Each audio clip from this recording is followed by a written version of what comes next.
আমাকে কিছু একটা ভাবতে হবে। আরে এই ম্যাট্রেস ফ্যাট্রেস তো নতুন দুনিয়ার আজে বাজে নিয়ম কানুন।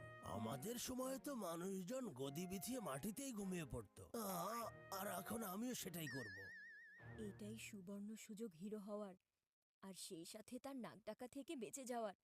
দাদা ভাই, আপনি নিচে ঘুমাবেন আর আমি উপরে। এভাবে এটা ভালো দেখা যায় না। আপনি বরং আমার বেডেই ঘুমিয়ে পড়ুন, আমি বাইরে হলরুমে চলে যাচ্ছি। আরে না না দাদা ভাই, আপনি আমার বেডে ঘুমিয়ে পড়ুন, আমি বাইরে হলরুমে গিয়ে ঘুমিয়ে পড়বো। চিকু ভাইয়া, আমি তোমার চেয়ে হাইটে ছোট আছি তাই না? আমি খুব সহজেই সব জায়গায় ফিট হতে পারি।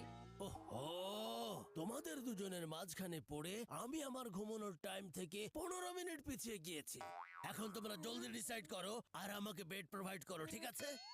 দাদা ভাই, আমি হচ্ছি বড় ভাই, তাই আমি বাইরে ঘুমাবো। আপনি আমার বেডে গিয়ে ঘুমিয়ে পড়ুন।